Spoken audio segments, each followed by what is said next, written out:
All right. Time now is 2:15 p.m. on May 31st. My throat is absolutely fucked. Oh, it hurts so bad. It's like a hot searing pan frying this this entire section is just like sizzling because it's getting pan fried. It's like my throat feels dry, but like so dry it hurts. It's like a cactus in there. I slept from I think 6:30 a.m. till around 12. I woke up at around 12 and I went back to bed. I woke up exactly at 2 by the alarm. Um, it was a good sleep. I dreamed that my mom built an onsen at home. And home as in this weird swimming pool looking space. Uh, yeah. So again, today I won't have much to do. Oh god. I'm gonna do the laundry. I'm gonna continue working on my letter of appeal. In fact, last night I already sent an email to the USC SCA admissions, as well as the USC counselor. Hopefully getting a response ASAP. Uh, and I'll work on college homework. That's it. I think the biggest thing for me today is to help Alba film her short film for this other person that she knows, Haruka. So this is a very Japanese-centric production. Finally, Enoch has made it. I'm helping a bunch of Japanese people film stuff. I freaking made it, you know. But yeah, I feel like I will have to bring a mask with me because I don't want to get other people sick as well. I don't know when will this sore throat end, but it has to end ASAP. This thing is fucked up.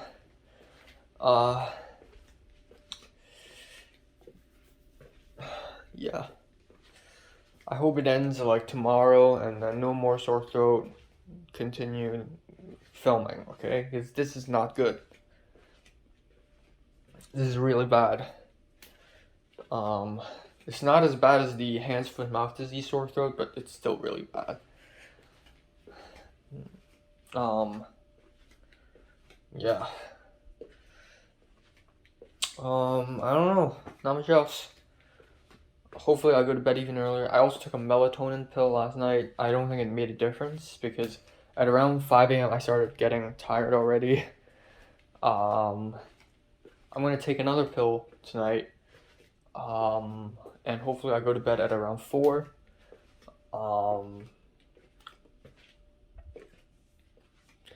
Yeah, and that's pretty much it for today.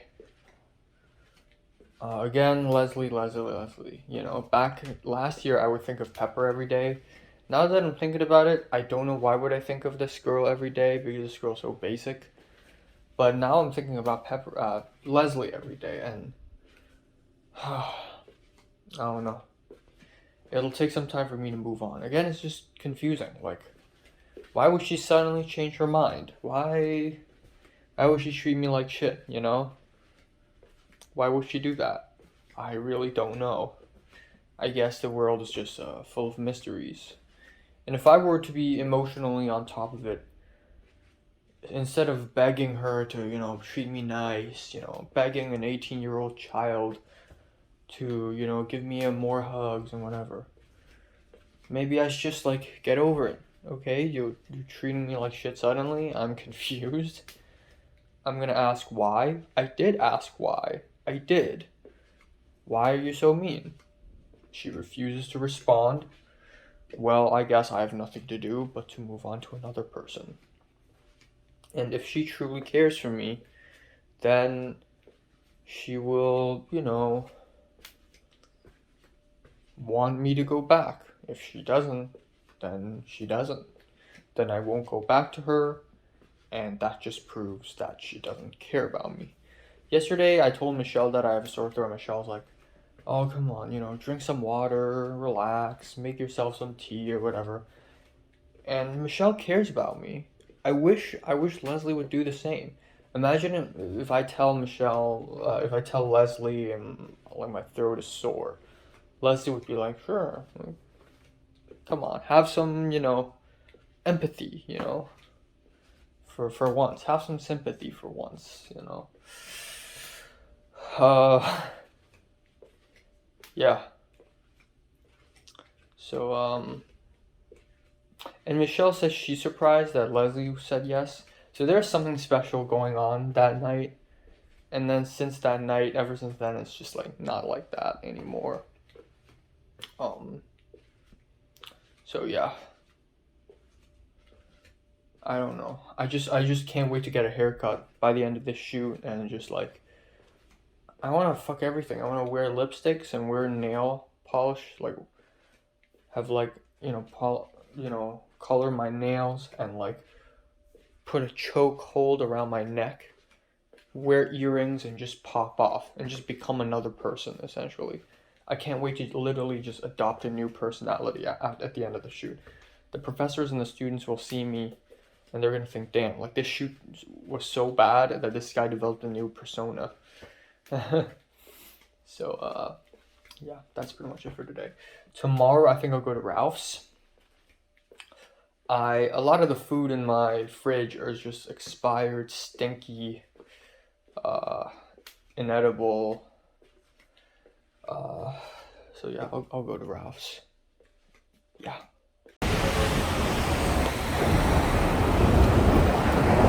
Turns out I'm like a whole hour early. Apparently my call time is 5 p.m., not 4.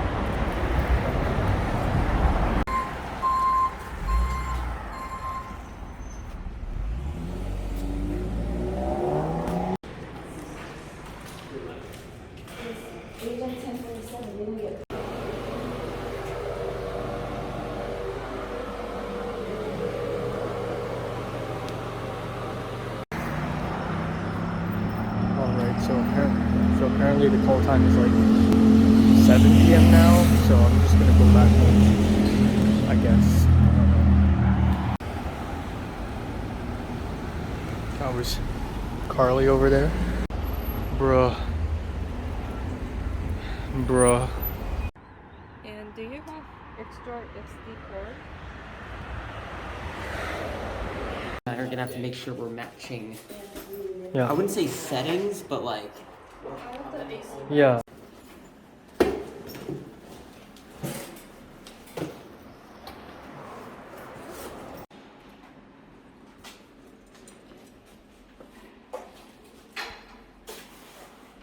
Yeah.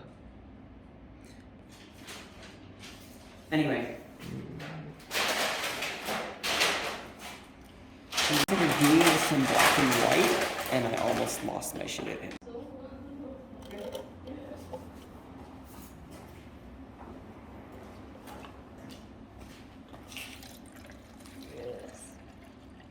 Enough? Let's try it first.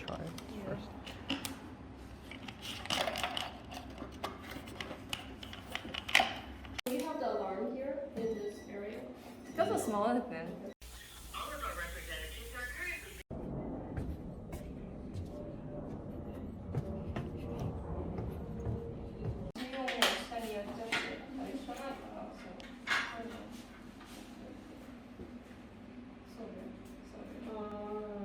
Yeah, well the lighting is definitely better here. Yes. Så da blir det kanskje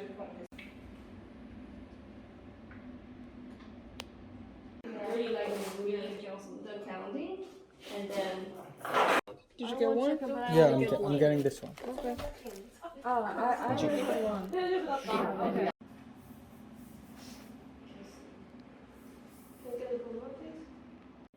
I think I'm on the low level at the moment.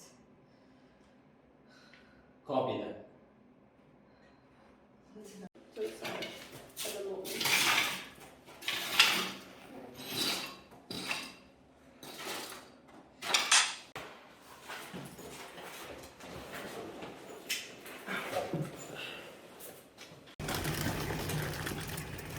Okay.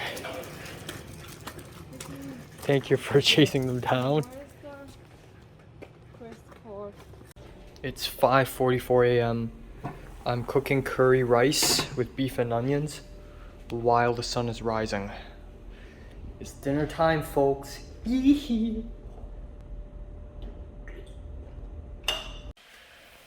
Time now is 6:45 a.m. in the morning. I am going to bed. I just had dinner, which is Japanese curry, beef with onions. I am very tired. The sun rose like an hour ago. I'll talk about what happened tomorrow, but right now I need a good night's sleep with no interruptions, and my throat feels a little better now, which is cool. I wish it gets better tomorrow so that I can eat with ease, maybe. Yeah, nothing else. Today was semi-interesting, and I would have enjoyed today a lot more if it weren't for Film 33 really overshadowing and killing all the joy and fun in the world. Yeah, it's 6:45 a.m. I gotta go to bed. Bye-bye. Alright, time now is 3:48 p.m. on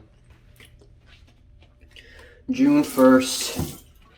I slept from I think 7:20 a.m. to 5:30. Yeah, not bad. My voice is extra deep right now, and also I think my sore throat is healing actually, which is great.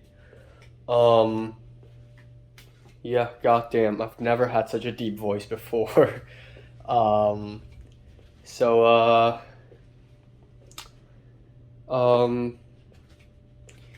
yeah, so in about 20 minutes I'm going to have a phone call with a CMD counselor. Thank God I woke up before that. So I'm gonna have to cut off this video at some point. But let's talk about yesterday a little bit. Yesterday could have been more enjoyable if it wasn't for Film 33. I, you know,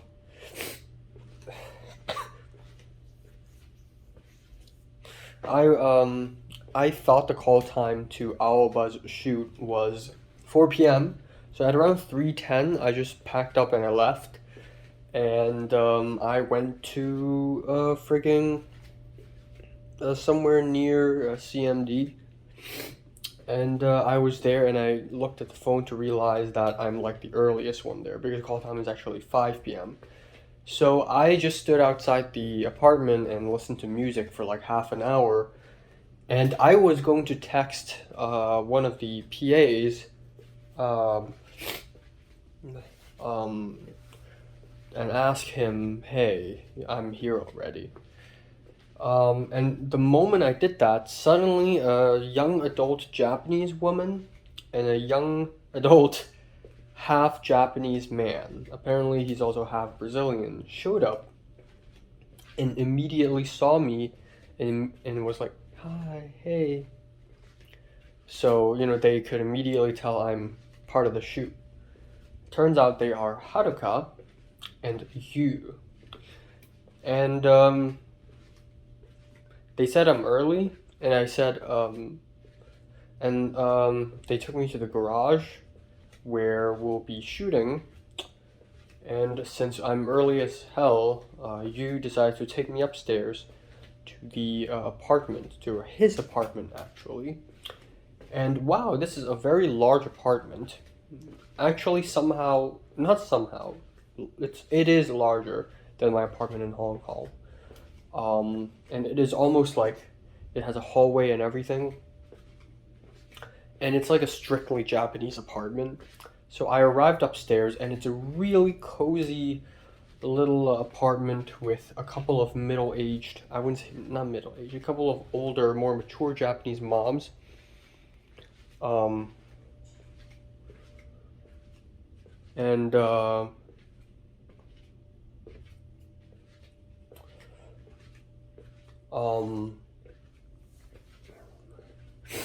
A couple of older Japanese moms, and oh my god.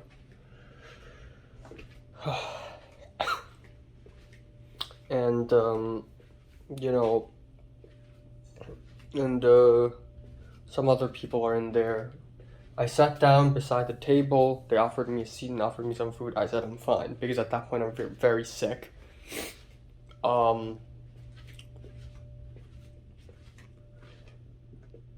Okay, you know what? I should stop this video right now. I got some stuff to tend to. Fuck. I'm like... but yeah, I went upstairs and it was a little awkward at first. I really enjoy this apartment. It's like randomly I'm back in Japan or something. It's funny because this is more interaction with Japanese people than I have in Japan, I think. But it's pretty cool that you can do shit like this in LA. I asked them if I could use their bathroom, and they're like, sure. I went to their bathroom, and then went out and sat for a little while, talked a little bit about, you know, filmmaking. I asked them where they're from. One of them is from near Osaka, in Kobe. The other is near Tokyo, which is in Yokohama. And they asked me if I'm from China, and I said I'm from Hong Kong, and they're like, ooh, because one of the women there is actually half Hong Konger, half Japanese. It's just a really common thing for people to be half Hong Kong or half Japanese, or at least like Japanese person grew up in Hong Kong, or like vice versa. Very interesting. But yeah, at some point you came back and Aoba texted me on DM'd me saying that she won't be there until like 7 p.m. So at that point it was 5 p.m. I'm not gonna just sit there for 2 hours. I'm hungry. I want to just go back home. So I told you, can I go back home? And it was a little awkward, but they're like, okay, do whatever you want. And I'm like, okay. So I just went back home. All right, time now is 5:08 p.m. Let's continue. So, yeah, I went back home. I ate a frozen meal, Indian food, not Indian, Mexican casserole. Got my portable charger, literally for no reason at all.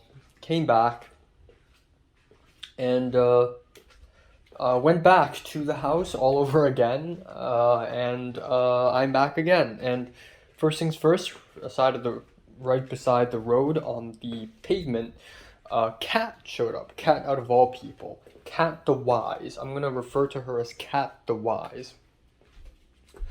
And she just asked me how I'm doing. Also, I forgot to mention that on the bus back home from that location, I ran into Nikki the Thai boy. So that's that. He's like, hey, long time no see. And I'm like, hey, I seem really tired. I told him I'm really tired. And he's like, yeah, you seem really tired. As I was walking back home along the streets, I ran into Carly and a guy with green dyed hair. And it appears to be her boyfriend or some shit like that. Yeah, you know, I bet she can tell that I'm really tired. She's probably also really tired. Don't know what the hell she's doing. Dating in a time like this, when you're the fucking director. Get out of there now. Come on. I went back home, came back, saw Kat, and Kat was like, how's it going? And I told her a little bit about Film 33 and how everything sucks. People are getting food poisoning, getting sick, crying, having mental breakdowns, falling asleep on set. It's terrible. Professor Antonio said it's worse than WoW, and Kat's like, wow, you know, damn. Anyways, we waited a bit, and Aoba showed up, and I also texted Haruka. You came out to unlock the gates. We went in, and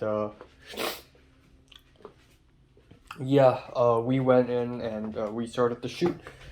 So I just decided to, I wouldn't say wing it, but because I'm so tired from Film 33, I have no idea what the fuck and why the fuck am I doing here. Like, I shouldn't be here. So I decided to just chill out. So I set up my camera and everything, and I was ready to roll. And today, that day we did 2 pages of a script, and it's supposed to be an actor's reel for Haruka. She plays a special agent wearing all black, lying on the ground in the rubbles with a ticking time bomb in her hands and a walkie-talkie, saying her last words. Yeah, and then we have the director, who is a Chinese woman, but she's really small. She's from Beijing. And apparently you and Haruka haven't met before. I thought they have met before. But anyways, it's just all of us. Miles showed up a bit later, and Miles is the odds one out because he's the only non-Asian. And he's like, you know, there have been shoots where everyone's black except me. There have been shoots where everyone's Indian except me, so, you know, whatever. Yeah. So, we set up everything, and from 7 p.m. until like 11 p.m. for like 4 hours straight, we're just setting up the lighting and the cameras and everything, and I don't know why it's taking so long. It didn't take me long. A, I'm tired. B, I just whip out my camera and boom.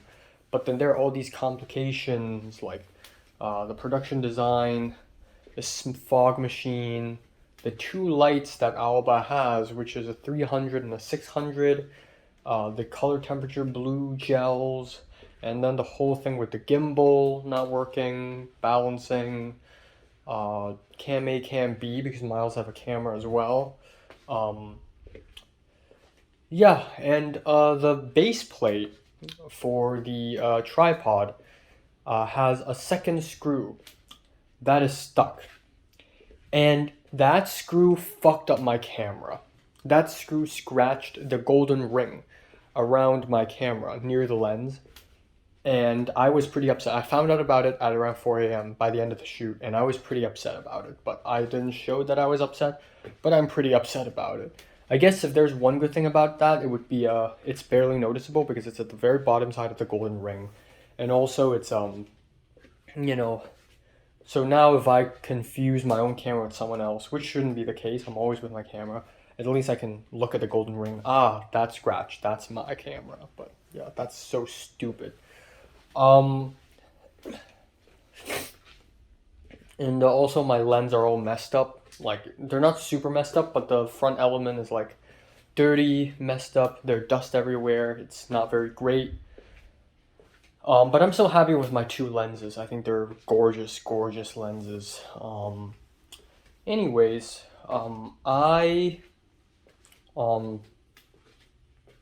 we started shooting at around 11 p.m. And time really just flew by. Again, I decided to wing it. There are so many moments where Miles teaching me, like, okay, so this is how you work the gimbal, and that's true. I have no idea how to work a gimbal, but he's teaching me as if I'm a 5-year-old, and he's like, okay, so first of all, you turn on the camera. I also asked him how to set the white balance to a specific Kelvin degree, and he's like, okay, first of all, press this button to blah blah blah. I know the basics. You don't have to teach me. But then there are things that Miles don't know that I know, like setting guidelines, like markers, and picture profile and everything. There are things that I taught Miles.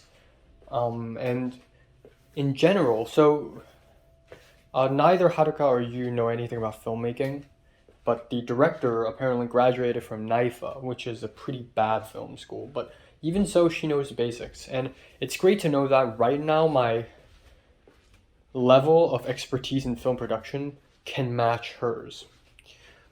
Because I know what is a second sticks. I was basically second AC, and I use phone as an app. There's an app in it for a slate, and I know, one alpha take one for cam A, stuff like that. And I know what second sticks means. I know what tail slate means. Like, I just my film expertise is just up there. And again, it's just like, given that I'm admitted for film studies and not production, it's like kind of silly because that's where I'm at right now. I am doing practical shit right now. So there's that. Yeah, and it's so funny. I'm using Yu's phone, and it keeps on being buzzed with notifications of like his friends texting him and like Instagram notifications, and they're all in Japanese, and I could read a little bit of it.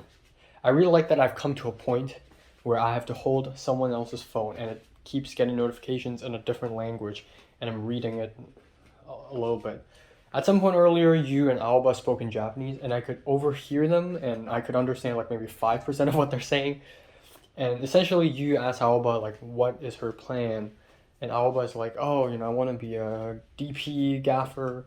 And I was like, oh, you want to be DP? I thought you only want to be gaffer. And Aoba's like, no, after this shoot, like, I kind of like being DP. And then you was like, oh, so you understand what we're saying? And I'm like, not really. I understand like 3 to 5% because I watch too much animes. Which is so funny. Like, people are like, oh, you can't learn Japanese just by watching animes. I watch so many animes that, like, literally Japanese people can talk behind me and I would be able to understand like 5%.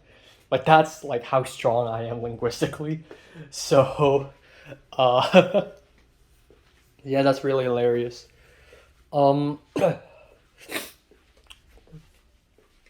But yeah, we talked about animes a little bit. I talked about Vinland Saga and Made in Abyss, and neither of them know what is Made in Abyss, which is so funny. I said, oh, we watched JoJo, and you was like, oh yeah, JoJo, So, hey, anyways. We had a lunch break at around midnight, from midnight to 1 a.m., and it's basically a Trader Joe's chicken wrap, and like 1/4 cup of warm orange juice in that Japanese apartment, which I don't mind. I think the hospitality by the Japanese woman in that apartment is like part of, that sounds really weird, is part of the experience, and we're all crammed. This is terrible. Like, if the same catering applied to my Film 33 shoot, it would have sucked ass.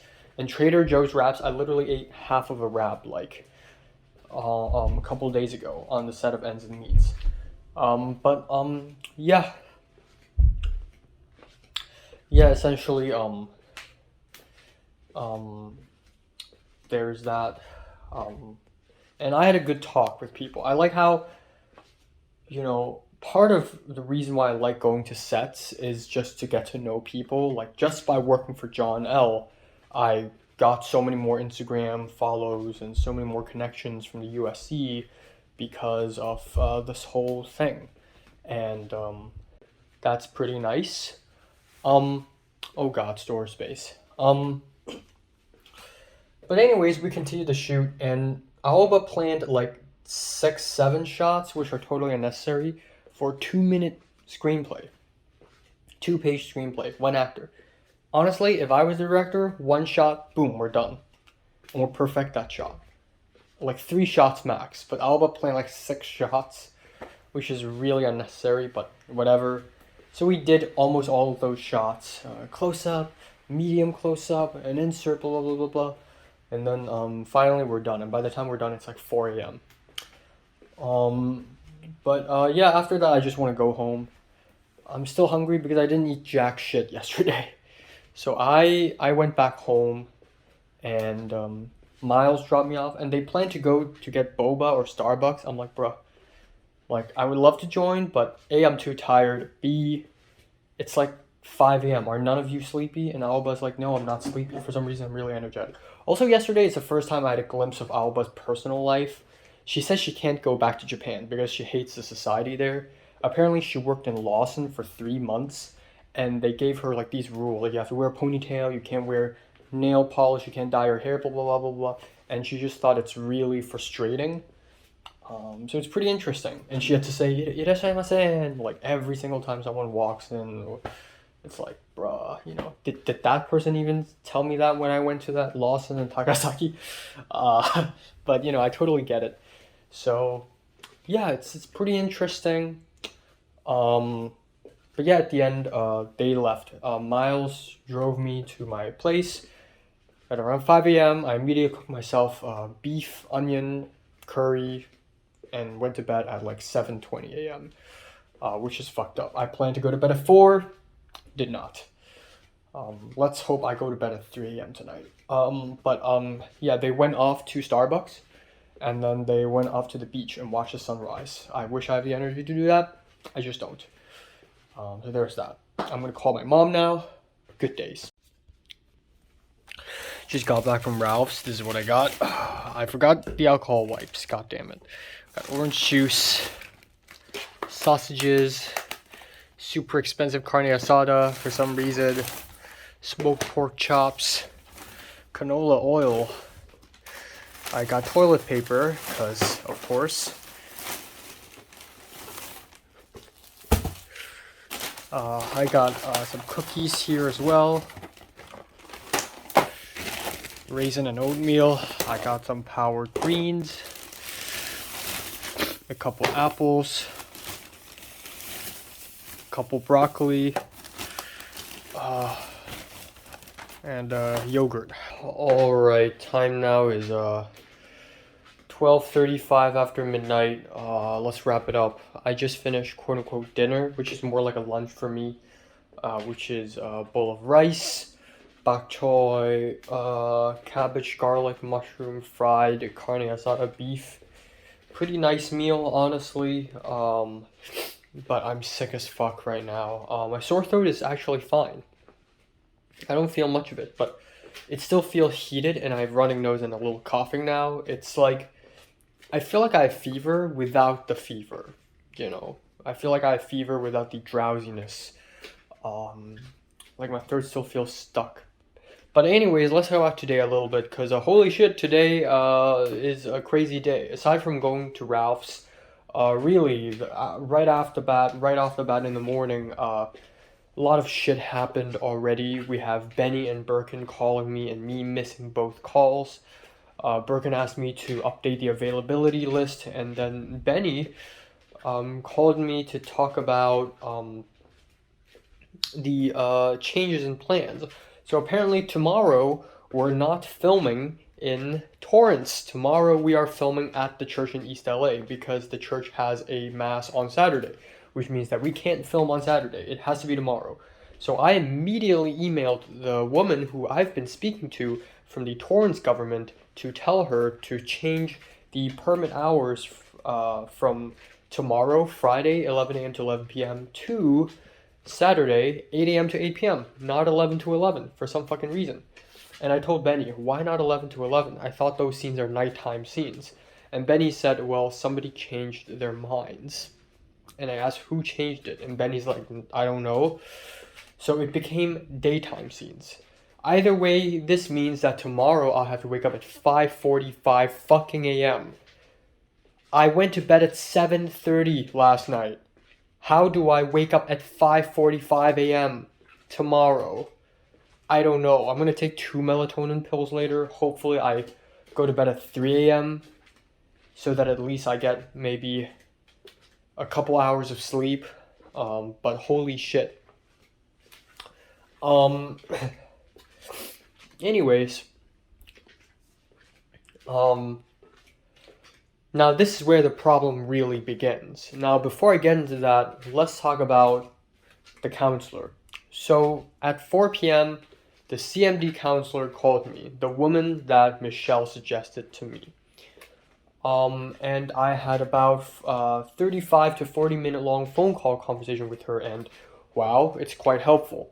So first of all, this morning I received a couple emails from the from admissions at cinema.usc.edu and one of the USC counselors, and both of them also said that appeals are not a thing, which is pretty fucking weird because I heard people say USC appeal. You know, I heard people talk about appealing in USC, so I thought it's a real thing. It's not a real thing. What the fuck do you mean? So I can't appeal, which is absolutely fucking stupid. But not all hope is lost. So I called the counselor, and the counselor said that between USC and LMU, it's really your choice. Me personally, I like USC more, so I should stick with it. Now, I can reapply to USC film production, so I'm going to do it. And I can do it for spring. And that's actually a really good idea because A, it doesn't hurt to reapply. B, if I reapply to USC, it would be an internal transfer because I'm already admitted to USC as a film studies major. So it would be internal, and the competition is actually way lower in internal transfers because how many people got admitted to, I don't know, a USC major and decided to jump into film? You know, way less. Second of all, given that I already got interviewed for USC for film production. The interview wasn't for SCA in general. It was actually for film production. Given that I got interviewed, it means that the chances are high, and my name's probably pretty top of the list, near the top of the list. So, yeah, you know, might as well. And also, I feel like part of the reason why I got admitted to spring is because I just submitted the application really late. So I'm gonna try to submit it as early as possible so that I will reapply. Yeah, there is that. And right now the plan is, if I don't want to go back to Hong Kong, the only thing I can do for next semester is to keep taking classes in this college.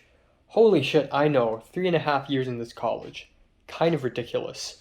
But I have to do it. I'm going to email the International Education Center and tell them and ask them for reduced workload. I can simply take 6 units and it's going to be fine. And I don't even have to apply for an internship, but and apply for CPT. But if I do, it's fine. It's extra steps. But really, if I ask the IEC to approve me for reduced workload, it's actually entirely possible. And if I have to take 6 units, I know which 6 I will take. I'm going to take Film 5 with the bald professor because I really like him, and I'll probably also take the friggin' Film 41. I'll crash that class. But yeah, that's that. Now, another thing is, actually, I think both Cliff and Leslie are also enrolled in Film 41. That would be pretty interesting. I've never taken a class with them both, and I don't think Cliff has ever taken a class with Leslie either, and likewise. So that's going to be very interesting. But either way, that's that. So yeah, it sucks that I can't appeal, but it's not the absolute end of the world. Being accepted into SCA is already a huge freaking deal. And also, the great thing is I can somehow complete all the units I need to graduate within 3 semesters. It's going to be tough, but I can do it. If I take summer classes, I can do it within 2025, and then I'll graduate. Boom. So, that's that. Now, back to the insanity. I was going to call my mom, but I had to cut off my call with my mom like 3 times because shit is happening. Benny called me again, and I have to email someone else. Multiple things are happening at the same time. It's absolutely insane. But essentially, the deal is, we can't fucking film in Torrance because we don't have the COI yet. We haven't sent them the COI yet. At 5:15 p.m., the woman at Torrance emailed me saying, sure, I can change the date and times for you, but you have to send the COI to me in the next 15 minutes. Otherwise, maybe you should consider filming next week. I can't film fucking next week. It has to be now. It has to be now. And the office closes next 15 minutes. Turns out they're not opened on Fridays, on alternate Fridays. And tomorrow just so happens to be one of those Fridays that they don't open. Magical, I know. And then I immediately emailed Drew. I immediately texted Benny. Benny told Birkin. Birkin probably told Zach, and Birkin's speaking to Drew directly. It's an absolute shit show.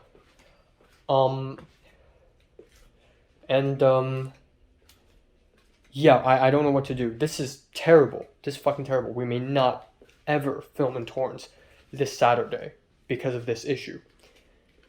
So Drew emailed me back saying, okay, try to email that person back and plead with them and ask them for an email so that we can send the COI, even though it's outside of office hours. So I emailed the woman back, no response. I went to Ralph's, and that is when I started to heat up. I started to really, really think, okay, this is my time to shine. Maybe this isn't going to be the last semester here, but this is the climax. This is the climax. This is it. This is my time to really go off. This is me. I'm the fucking detective. I'm Enoch. This is where I fucking shine and actually do something useful. I mean, I've tried really hard to do useful things, but I get eclipsed by everyone else. It's my time to save this project. It's my time, okay? I'm gonna give it all. I'm gonna give it all, okay? Benny called me, and apparently Benny's a CMD, and Ariel was there as well for some fucking reason. And Benny suddenly talked to me about Leslie, like, Ariel, teach Enoch how to seduce Leslie. We gotta teach. I'm like, bruh, please don't tell everyone. So I really made a huge fuck up by telling Benny that I'm into Leslie. And now Benny's telling everyone. Next time I see him, I'm gonna see him tomorrow. I'll tell him to please don't do this. Eventually people will know. If I and Leslie end up becoming a thing, right? Eventually people will see and people will know, and I would be really happy that people know. But now is not now is a terrible time to let people know. But anyways, my thought process is people are knowing that I'm into Leslie. People are beginning to know my personality a little better. People are seeing a more psychotic, a more unhinged side of me now. People are seeing the real me now. Okay, I don't want to sound like a fucking cartoon villain, but like, I'm not just a ha-ha marshmallow guy, okay? I got some shit in my thoughts, okay? And people are seeing it now, and I want to just go off. I'm going to shave my eyebrow, the middle part here. I'm going to shave this and then shave this again. I'm going to show up tomorrow with a piece of rope around my hair. I'm going to go off. This is my battle cry. This is it. This is fucking it, okay? The permits. I will do it. I will fucking dox that woman. I will dox the entire Torrance government office. Enoch Lai will be known as the guy who doxed an entire government office just to desperately save a shitty short film. This is it. This is fucking it. So I actually doxed a woman. And in the US, it's actually really easy to dox someone. You just type that person's name and then on Google, and then boom, you have all these information. And right now I know that woman, she's studying UCLA, her last 2 jobs, who she's married to. I couldn't find her Facebook page, but I think I found her old Facebook page. I think I found her address. I'm not sure if it's really her address, because I'm still having a hard time believing that you can literally easily find information like this on the internet. But on an alternative, more safer ways to do things, I started mass emailing people. After I came back home from Ralph's, I had like 20 email addresses. I emailed the Human Resource Department, I emailed the Public Works Department in Torrance, I emailed like 5 random people, and then I remembered, oh yeah, that Park and Services manager guy whom I spoke to, because we thought we're getting Madrona Marsh. So I emailed him, and lo and fucking behold, that guy responded to me at like 6 p.m. At 8 p.m. actually, nearly 9. He said, oh, I'm so sorry.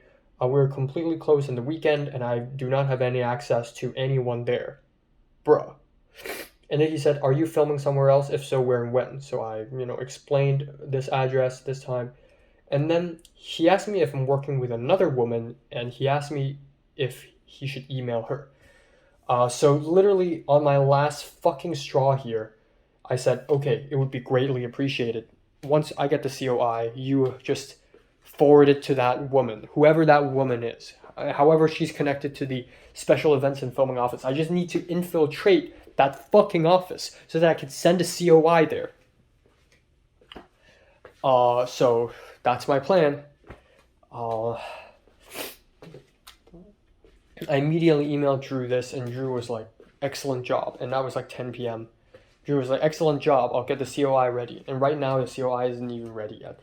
But right now the chances of me getting the permit, making it possible, went from 0.1% to about 5%, which is not much, but my brother in Christ, I'm trying my best. So I'm really coming in clutch. So that's today. I don't know what to do now. I want to sleep earlier, so maybe I'll do something to make myself more tired. Maybe I'll do some push-ups on the ground and sit-ups on the ground. I don't know. I'll jump around. I'll try to make myself tired. And then, yeah, I realized that Jonathan made a couple Instagram posts, and of course Leslie's in the post because she's fucking famous or something. And, Leslie didn't like Jonathan's post. Now, Leslie doesn't like all the Instagram posts. She doesn't strike me as a person who would just like literally anything. But Jonathan's tight with Leslie as of now, and Leslie didn't like Jonathan's post, and I theorized that it's because Leslie just straight up deleted her Instagram. Maybe that's why she's not looking at my Instagram stories or reading my WhatsApp texts. I think she just deleted all her socials. I think that's what happened. And when I approached her on day 5 and asked her if I could have a private moment with her, and she asked why, and I said it has nothing to do with the shoot, and she said, okay, wait after the shoot and tell me. I think that's because she's just really dedicated to this fucking shoot, which is great, which is not human, which is fucking psychotic, but kind of hot in a way. But also in a way it implies that she's not really mad at me, or I don't know. But then again, you also have to think about how she treats me like shit, even on other occasions. And she would sleep on the shoulder of, like, Andrew right in front of me, as if I'm not there. And considering those things, I really don't know. I'm still gonna uphold my anger from a couple nights ago, and that is, I fucking hate Leslie now. I'm not gonna speak to her. Even after this shoot is over, if she comes back, she downloads WhatsApp again and texts me like, hey, let's watch Taxi Driver at the Academy Museum together. I'll just read it and I'll ignore her. I watched it with Cliff already. You can fuck off, bitch. I'll just ignore her, honestly. And I won't speak to her again. Tomorrow I'll see her, not a word. I'll treat her just like any other classmate, okay? If she needs help, boom, help her. Boom. But friends, even like, I'm not even talking about like dating, okay? Even though it almost could have happened. Even though it literally almost could have happened. It's still hard for me to process that in an alternate universe, Leslie said yes. I mean, in this universe, Leslie said yes. And, you know, we could literally just, like, I don't know, go out and, like, actually, like, date. Which is fucking insane. Me, this dude. But right now, I just don't see it possible. And also, what was I gonna say?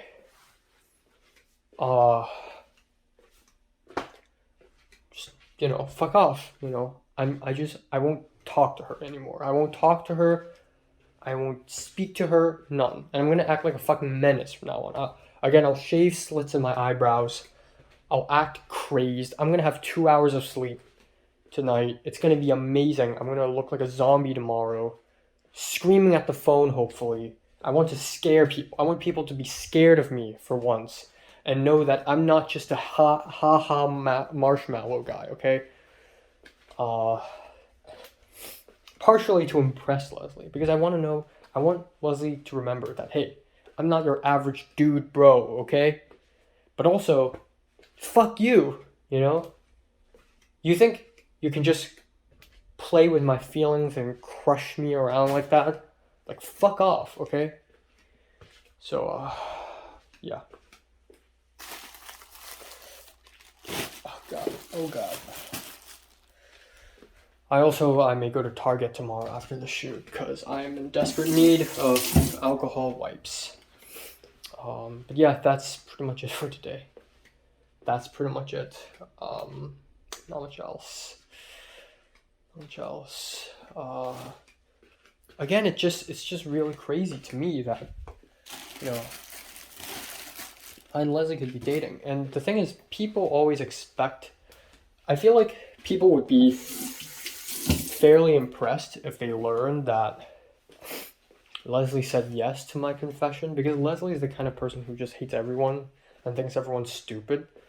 So her saying yes to me is like, I'm special or something, you know. But, you know, for all I care, she's just a fucking liar. Or either that or she has borderline personality disorder. Either way, if she treats me like shit, I'll treat her like shit. End of story. I want to wear earrings, you know. I want to wear earrings. I want to have my hair super short, wear earrings, wear lipsticks. In the rap party, I'm just going to go off, okay? I'm going to go off. Also want to mention that Alba yesterday told me that she saw Eric, which is crazy.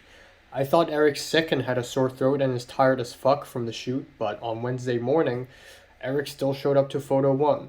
And then also, multiple people returned to CMD. Of course, Drew and Leslie are always there. It's their home base. But even people like Ariel, Benny was there, Birkin and Liana were there. I couldn't go. I just can't fucking take it. But they're there, and I commend that.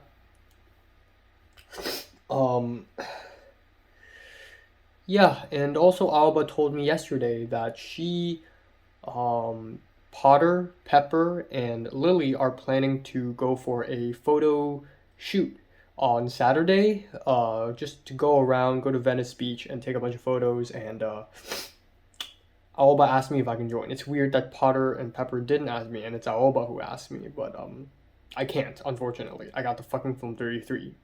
What do I do? And even if it's, even after the Film 33 shoot, like, I just wouldn't have the time. I just wouldn't have the energy or the time to go having a photo shoot. So, probably not. RIP. Smashed the dryer to pieces. It can't close properly, so I'm using a water bottle and using a door to force it closed. Using a weight to keep the door closed.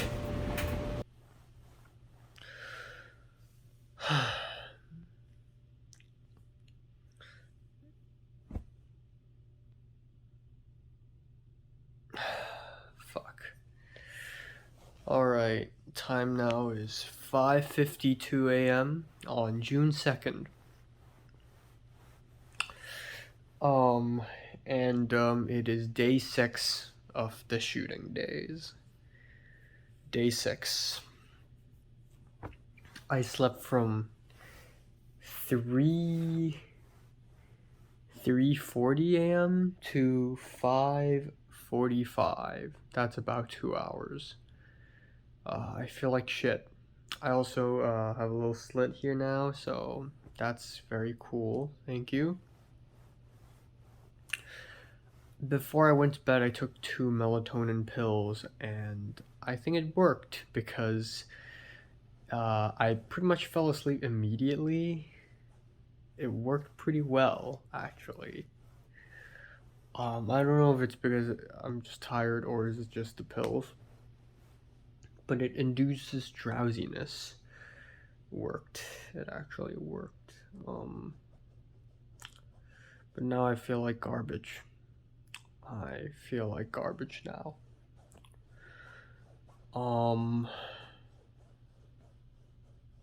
God damn it.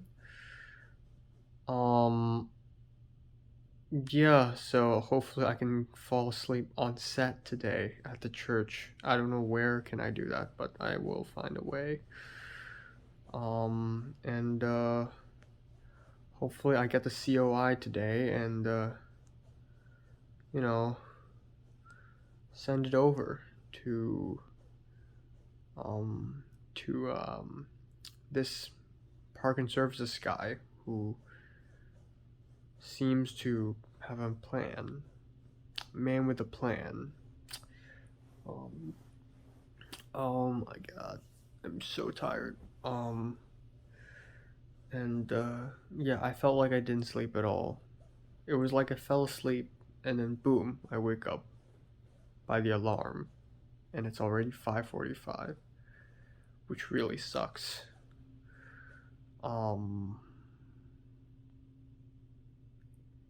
Yeah, and I think, yeah, I think I also dreamed about filming. I think I saw Leslie in my dream somehow. I don't know. I don't know. It's unbelievable. It's 6:15 a.m. I'm a dead body walking.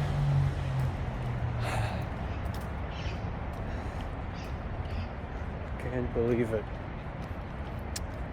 I can't believe it. Slept for 2 hours. Looked like this. And here I'm going. Fuck me. If someone counts it, Love, you know, I really liked it. I hate school, Drew. Like I actually like school for the first time in 12 years, over 12 years. Like it. This is medium. Okay. I mean, this should be enough for everything, right? I look down on people who don't want dark, but you know, Yeah. I'll make an exception.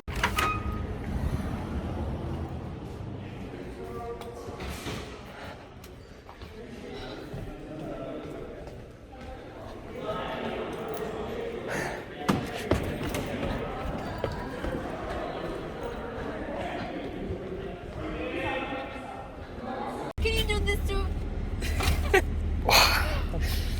Bro thingy Milagros. Okay. The way he No, yeah, throws, I'm fine. the way he throws the trash. Bro thingy Milagros. Fuck me, fuck everybody, bro. I'm tired right now. We're through. Today was good. All right, so time now is 11:52 p.m. on June 2nd. Oh boy. So day 6, let's talk about it. I got quite a bit to report. So again, like I said, I took 2 melatonin pills at 3 a.m. Went to bed at 3:30. Magically, immediately fell asleep thanks to the pills, I believe. Slept for 2 hours. Boom, wake up. I'm wide awake. I immediately brushed my teeth, grabbed a couple cookies, packaged it in paper towels, grabbed my camera, left. Did the laundry a little bit.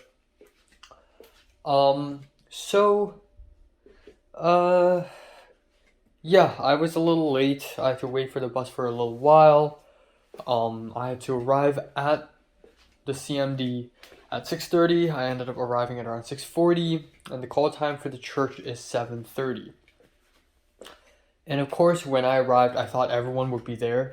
Turns out not exactly the case. So there are tons of people there already, but they're all moving stuff into the truck. So over the course of the last few days, stuff was unloaded from the truck, and now everyone's loading it back to the truck. The dolly. I think the dolly's in the truck the whole time, right? I don't know. But a bunch of stuff had to go back to the truck. Freaking flats and director's chairs and like buckets of paint for no freaking reason.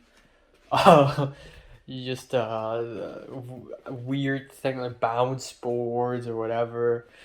So there were several people, Theo, Anna, yeah, and I was there and I like filmed a little bit BTS, and Theo had to go push a cart, and there was literally no one to help out, so I decided to help out, but the wheels are locked. So it was really difficult for me to pull, and I can tell Theo got impatient and he got a little mad, but he tried to be nice and was like, please move. So he's doing it himself, so I respectfully moved. And then after he arrived at the truck, parked at the side entrance, he said, "Oh, sorry for the wait. Enoch is a little broken today." I know he's joking, but he's also a little mad about it. It's okay. It's okay to say that, early in the morning, we're all dead in the inside. Shane is back, so at least there's that. And then so Birkin drove me, Liana, and Yulia in the same car to the destination. And on the way, he stopped by a gas station. And before he took off, we have Theo, Anna, and Shane stranded without a lift. So I called a lift for them. And I told Anna or any of them to take a photo of my phone so that they would know the driver's name and address and white Toyota and whatever. And that's what they did, and they hopped onto the lift successfully.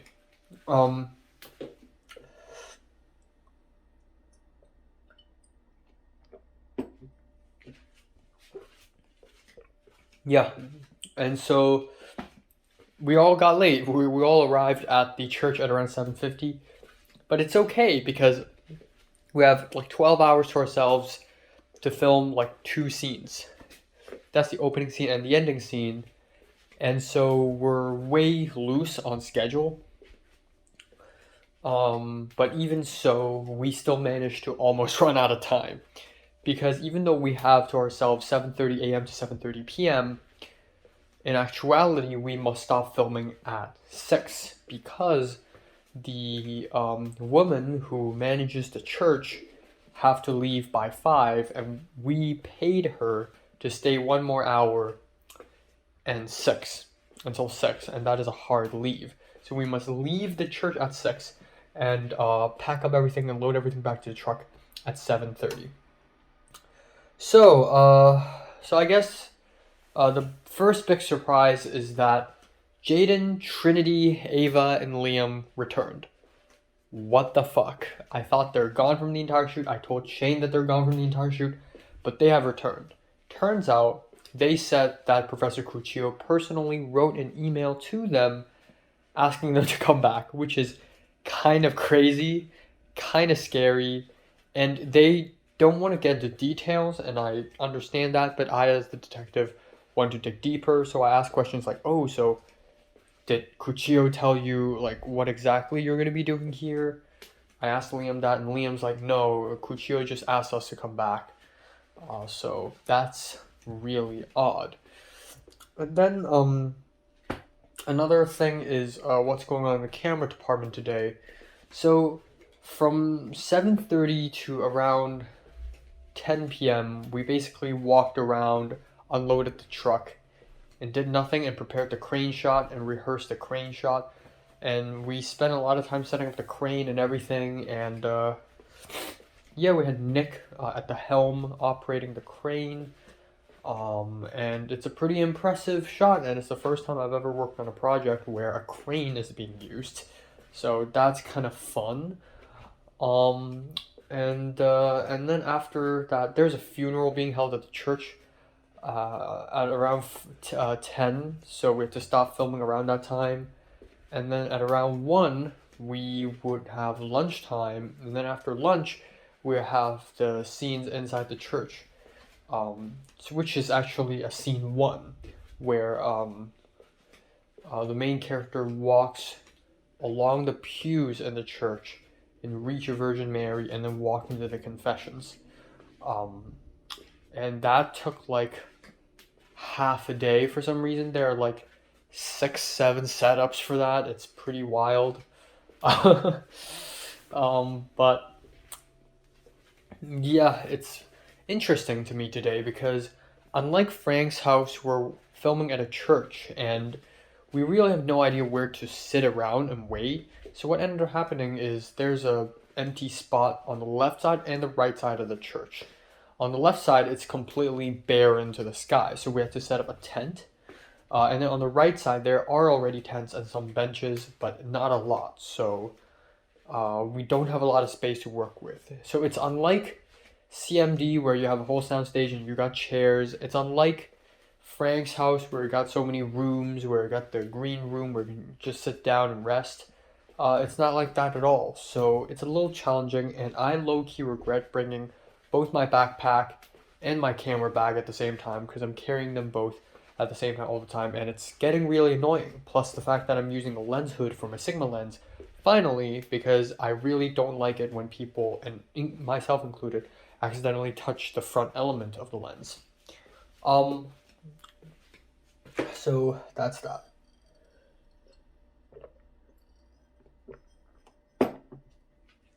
Now, yeah, for the most part today, I'm really fucking tired and sleep deprived, even now. Okay, first off, I guess one of the big news is that Jonathan, the DP, told me, and a couple others, that he's considering to ask Cuccio and Carly and the Indian professor to take off his name from the credits, because he doesn't feel like a DP. He barely had any time to come up with the lighting plans. And even after he came up with the lighting plans, the Indian professor would just change it. And he barely have any creative control over anything. He doesn't get to choose the camera or the lenses. That's all the Indian professor's ideas. And shotless is all Carly and Cuccio. So literally he has no creative freedom at all. And he wasn't even included in the meetings between Carly and Cuccio, so he thought that it wouldn't worth it. He's not the DP. And that's pretty interesting. Pretty big news too. And then another moment was earlier in the day when Anna, so it's really interesting because in the very beginning of the semester, Anna and Orson are sort of like these two very distant people who don't really want to mingle with the rest of the class, and I'm not really going to talk to them a lot, but Anna really spoke to me today, Anna the Russian girl, and I and Tova, so Tova also showed up today, which is great, and I and Tova talked about the Thomas thing, which is, very early in the semester, Kuchio almost went with Thomas's script, which is a huge news because everyone thought that none of the scripts were even considered, but Thomas's script was considered. And so I decided to tell Anna that because Anna started to talk about how it's all pre-planned the whole time. Anna was pretty surprised, and I also thought at that point, I thought I was really cool for knowing so much secrets. But anyways, Anna then proceeded to tell me even more secrets by telling me that apparently this script idea wasn't even Alcy. Even though Alcy is the writer of this script, he actually stole the idea from Anna's friend, who is 30-something years old, someone by the name of Valerie. And apparently Valerie came up with this idea like 10 years ago when she was studying in LA Film School with Alcy.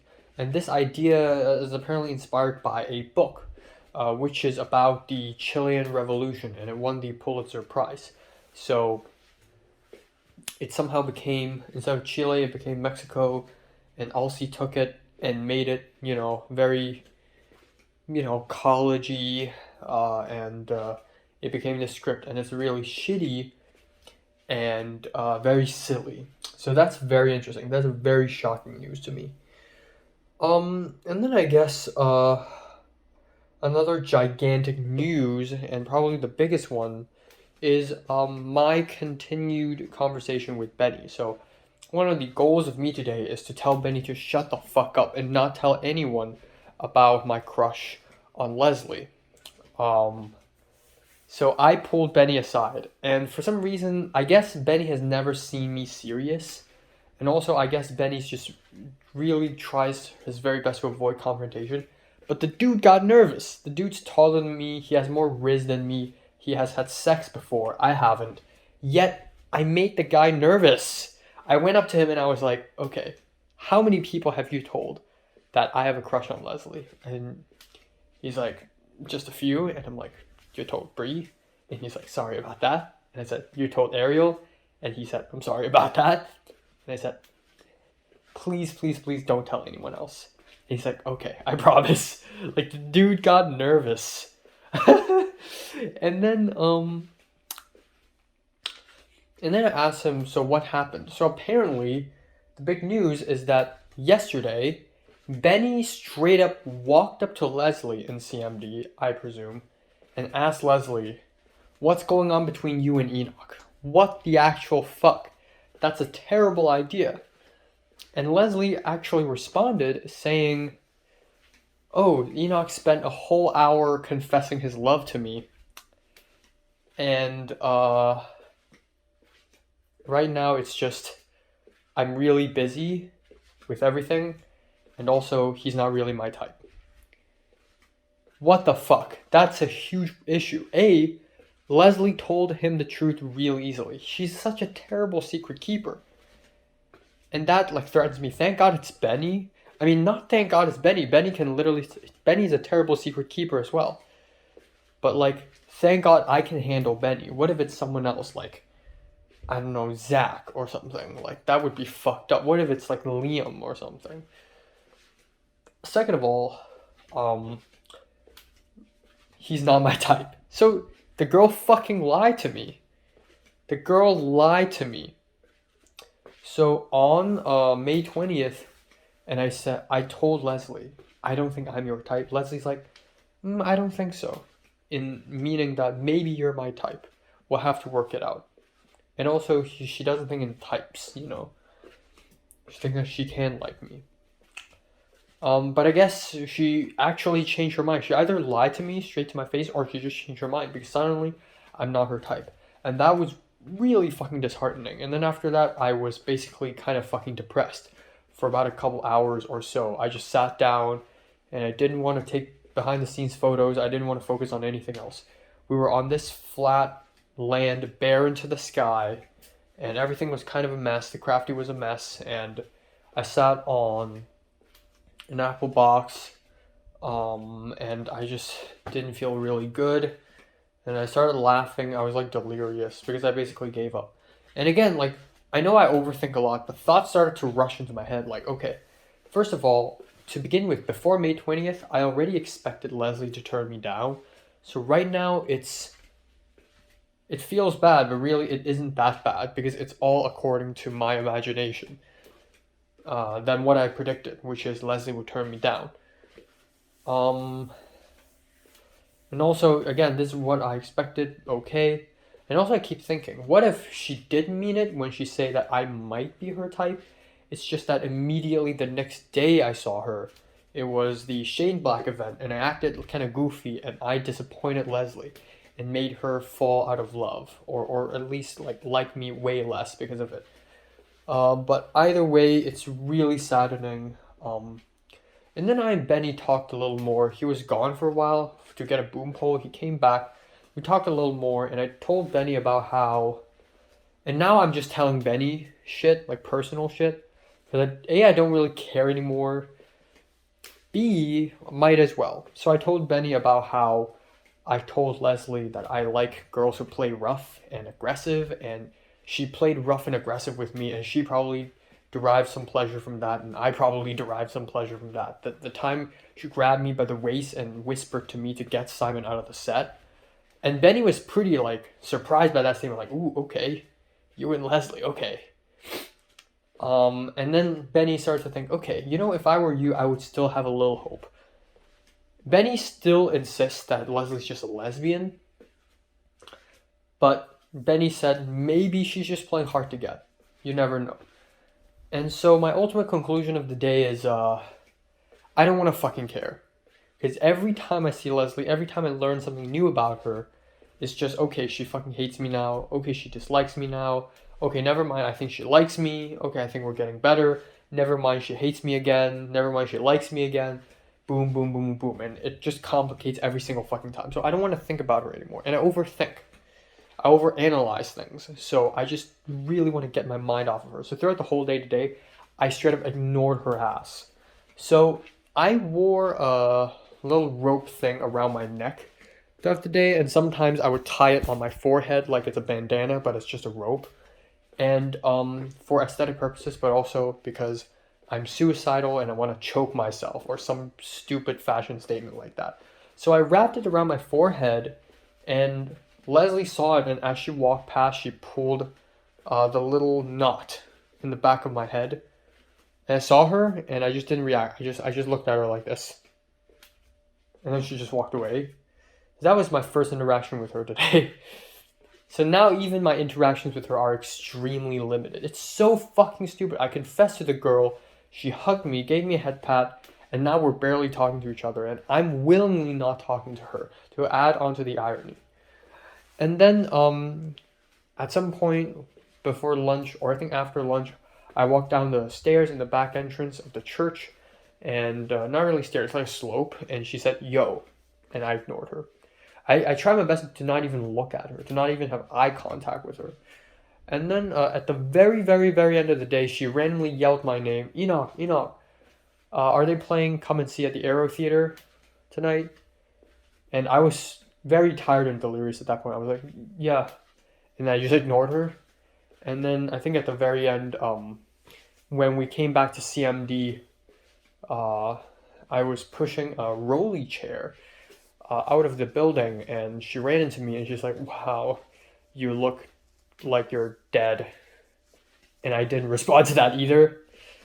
So it's very clear that I'm trying my best to ignore her, and she's probably wondering, why am I purposefully ignoring her? That, or she probably doesn't really care. Either way, I don't want to care. But that's it. At around 10:30 p.m.-ish, or I think 11 p.m.-ish, Birkin asked me if I want to join him to go to Spartan Final with Drew, so that we can talk about permits. Oh, which is another crazy ass thing that I have to talk about.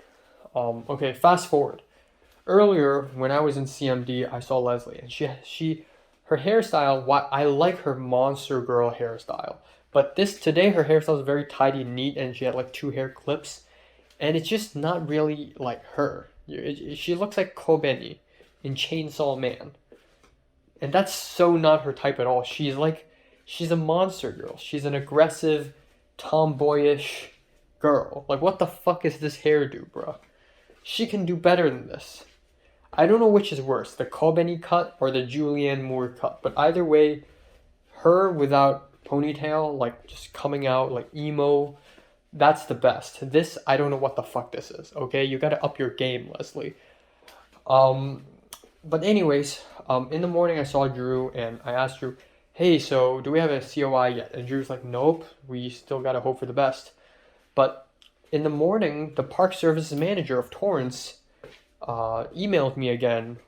I somehow, through the power of verbal persuasion, I was able to induce him emotionally to write almost a whole essay about how he wants to bring back cinema or like bring back lighthearted, good educational cinema that is not as dark and sensational and shocking, and how he really wishes the best for me and blah blah blah, and he's gonna help me send a COI even though it's out of office hours. He's gonna send the COI to the other person, the economic development manager, and also maybe he can tell the police and the rangers that were filming there.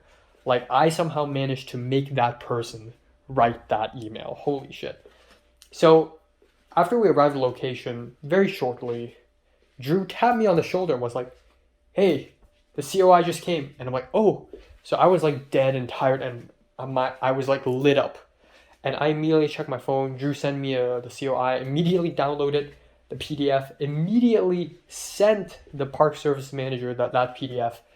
And within about 10 minutes, it went through. He replied saying, okay, I forwarded to the economic development head, and I wish you the best. And he said, but through me and through this economic development head, it's approved. And even though it's like Park Services, oh, not economic development head, the community service head, actually. Okay, so Fran Fulton is the economic development head, but then he also mentioned Jack Leroy, who is the community services head, and he said that through both of us, it is approved.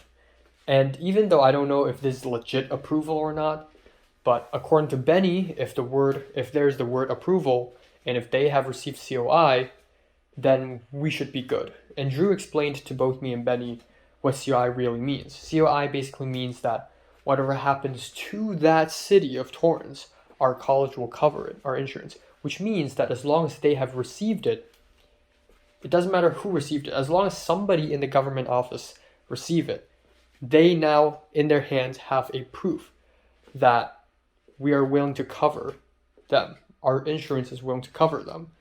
Which means that if anything happens, and they got something like this on their hands, without realizing, we're in the clear.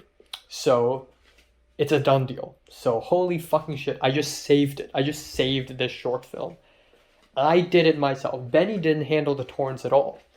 A little bit, but not at all, actually.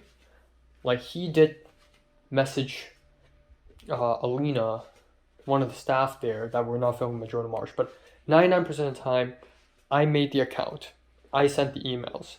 I saved this short film's ass. It's me, and I hope Leslie fucking sees it. I hope everyone sees that.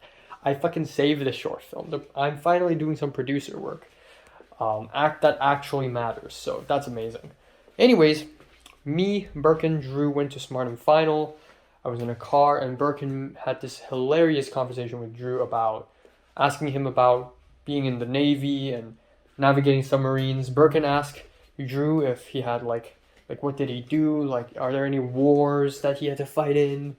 And Drew was like, yeah, that's top secret. I can't tell you. And Birkin's like, okay, respect that. But it's really funny. And then we went to Smart & Final. It's the first time I went into somewhere like that.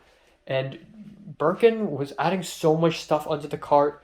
It was gonna blow and explode at any given moment. And Drew, for the most part, was just like wandering around, like being a loner. It's really funny. But yeah, we got back, and it just happens to be lunchtime. And we got Impeccable Taste Catering. And if you don't know this, for the USC shoot with John L., it was also Impeccable Taste. And I'm not a huge fan. Sometimes it's fine, sometimes it's a fucking miss. And in my opinion, it's just as worse, just as bad as the previous catering service we just had. And today we got Cuban again. We got rice and beans, we got pulled beef, and some pumpkin yam mix. And it's kind of mid. It's not terrible. The beef tastes really good, but for some reason I just didn't have the appetite at all completely. I don't know why. I think it's partially because of the time change, like because for the last 3 days I woke up like way afternoon, so I'm supposed to be sleeping, not eating, so I just have zero appetite. I almost threw up eating the pumpkin. It was so dry. So there's that.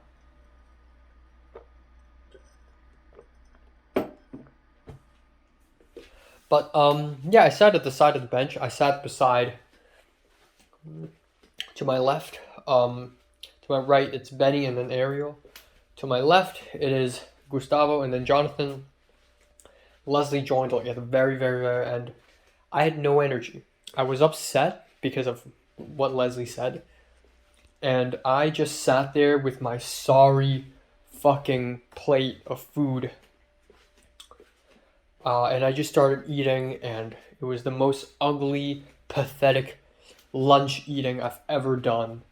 And I ate very slowly, and I was the last person to finish the meal. Everyone's gone, and I'm still munching the food and looking really sad. And Leslie saw that, because Leslie's like the second last person to finish the meal. I don't think she even finished the meal. At some point, it was just her sitting there, and I'm sitting here, and we said nothing to each other. How fucking lovely. I love it. I love how this isn't the first time I've given a girl the silent treatment. And this is taking it almost to the next level. And hopefully in a good way. I don't know. But yeah.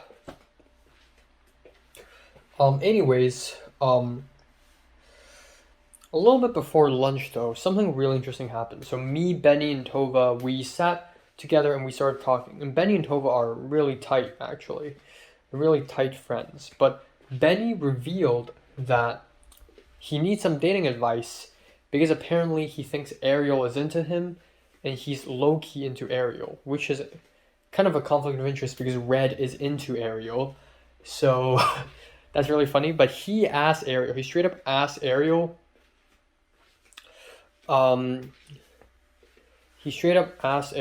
if she's into Red, and Ariel said no.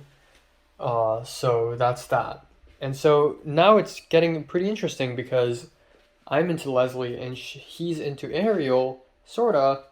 And now both of us know each other's secrets. So that's great because now we have leverage on each other. But that's pretty interesting.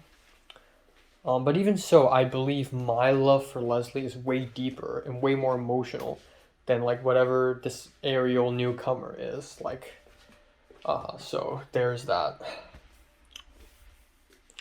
Anyways, after lunch, I felt a little better, honestly, after Benny revealed his Ariel thing, and also after Leslie's interaction with me. I just thought maybe Leslie's being hard to get. Maybe Leslie said that I'm not his type because A, she doesn't want to reveal the truth, or B, maybe I'm just not her type yet, but she's still willing to work it out.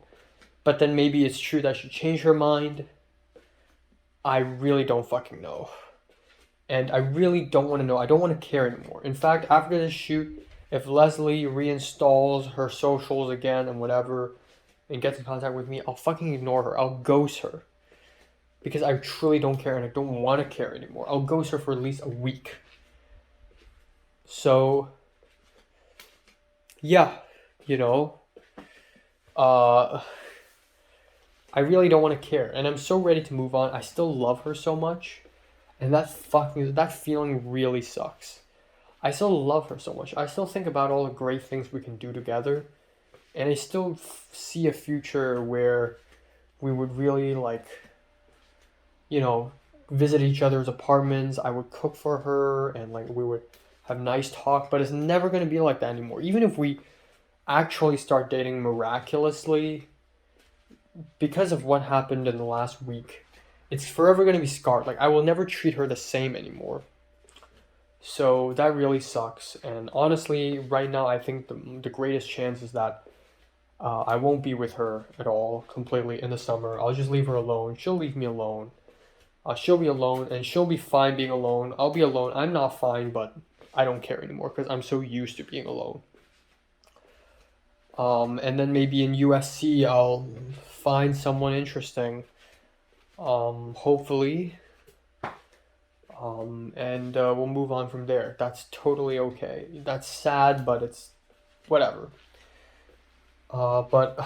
Yeah, that's that. And maybe Leslie said I'm not her type. Maybe it's a spur of the moment thing. I think what she really meant to say was she's really busy with Film 33 and all the work stuff that she has, that she doesn't really put too much thought into romance.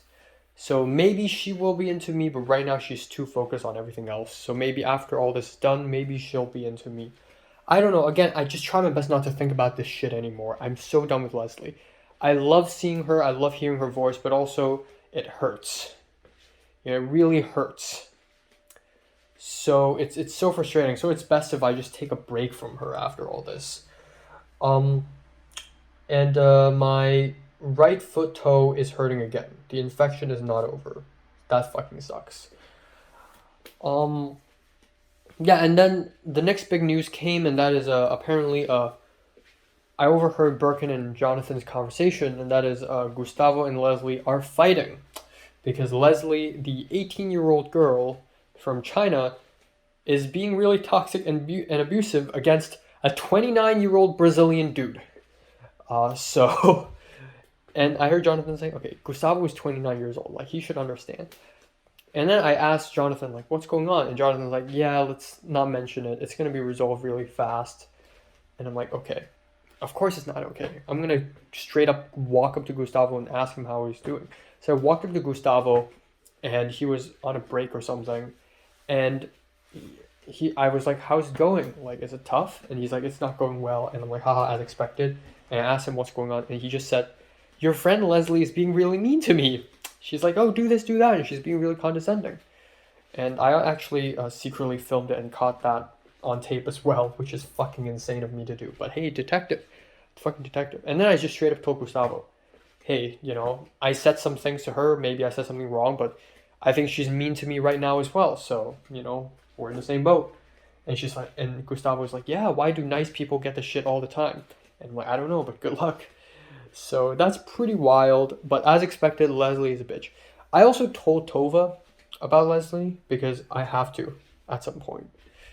And I said I argue with someone, and the fact that I argue with someone like me argue with someone, is already crazy.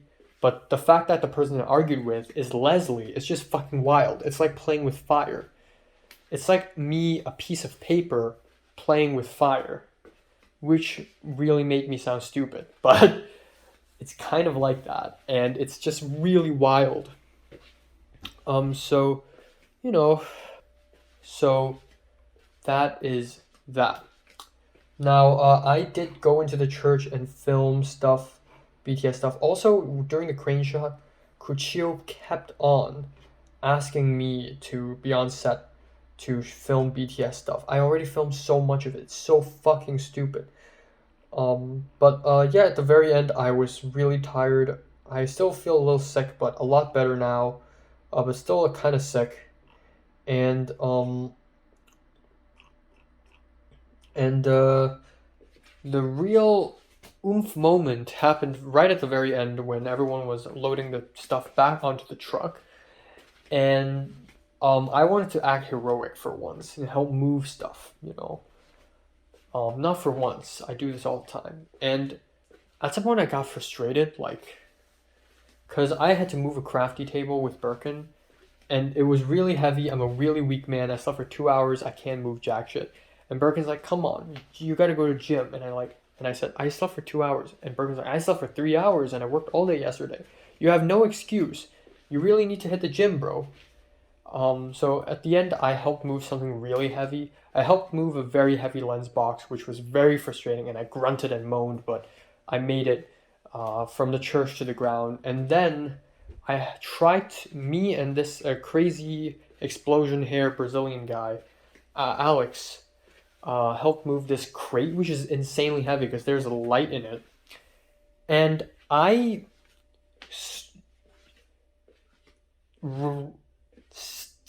stick my fingers through the holes of the plastic crate, and it was so heavy, and I yoinked it up to the truck.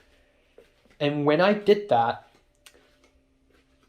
the plastic edges of the holes scraped my skin of my second finger in my left hand, and it was fucking awful. I was shocked. It was like violence and gore, and a whole chunk of my finger is gone.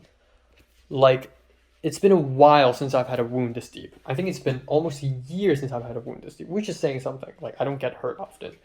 But holy shit, I was like, shit, and I immediately grabbed a moisturizing lotion, but because usually if I get paper cut, I immediately add lotion, and then 2 hours later, boom, the cut is gone. But this is not a paper cut. This is an actual wound. Blood is gushing out. People are like, oh, are you okay? Whoa. Like, people are surprised how much blood is coming out. And I was going to grab my Band-Aid, but Alex immediately gave me a Band-Aid. I also just went to Target to buy more Band-Aid. I think it's the same kind Alex gave me. But holy fuck. And it really, really hurt. And after that, I really didn't feel nice. With all the stuff with Leslie, and then me being a little sick with my toe infection, with me with 2 hours sleep, with me handling the permit stuff, which is really stressful. It's pretty scary. Also, when I was bleeding, suddenly I saw an email from the economic department head of Torrance telling me that she can't process my permit because it's a weekend. And then I immediately wrote her an email, please, like, it would be of tremendous help if you process this, like tens of thousands of dollars are on the line. And then at the end I explained to her, like, oh, actually I already applied for the permit. This is just a COI. And then she at the end said, oh, we're good to go. But at that point I was really stressed out. So all that plus this injury, I was really bummed out. I was not happy. And for a while I was completely dead inside. I strolled around that area alone on my phone, looking like shit, kicking the traffic cone a little bit, but not wanting to hurt my infected toe. It's awful. And then I saw Leslie, like, being nice to people. Leslie slept on Anna's shoulder, or leaned against Anna's shoulder, and talked about something with Theo and Jonathan, and they were talking really happily, and Andrew was there too. I don't really care what they're talking about. But it's just not good, and then I'm suffering. I texted Michelle about this, and she actually cared. But Leslie, of course, she doesn't care. Why would she care? But Michelle cares. Michelle's like, oh, hope your finger recovers. I hope this finger recovers. I think it's going to take at least a week, which sucks. But hey, at least right now I can say I bled for this project. Also, I have a good excuse to not help move shit anymore.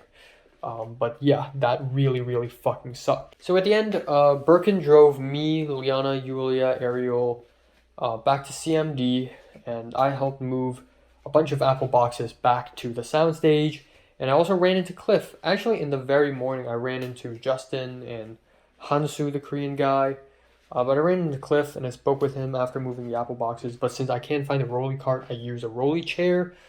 That's where I ran into Leslie again. And then I and Cliff and Chiara, the Italian, and Jade, the French, walked to the bus stop, and I took a bus back home. I went to Target momentarily, bought about $29 worth of stuff. Ice cream, alcohol wipe, clothes washing juice, and a fucking Band-Aid. Came back home, cooked dinner, yada yada. I hope this thing recovers. I hope I have 6 hours sleep tonight. I'm super fucking sleepy. This is it for me. Also, it's 1:22. I'll immediately go to bed. I forgot to mention that at some point earlier in the day, Leslie was like, I want to kill myself. In front of Tova and me. I tried to ignore her, and Tova said, or I think Leslie was like, oh, can you do it for me? And Tova's like, Enoch can do it for you. And Leslie was like, I don't think Enoch will do it for me, implying that I'm in love with her so much so that I can't kill her. And then I'm just thinking, bro, I would want her to kill me more than I would want to kill her. Yeah, a lot of loving and killing, I guess. Also, at some point, when we were getting back to CMD, even though I felt like shit at first, but Birkin is so tired, it's actually, he started to get delirious. He started counting palm trees beside the road, and also he saw the moon and he said it's the Saturn, and both I and Ariel laughed so hard. And then we started talking about Drew, and then at some point Drew actually showed up in his truck with Leslie, like right beside us. And they didn't know this. I, of course, noticed it. And I filmed it, so that's silly.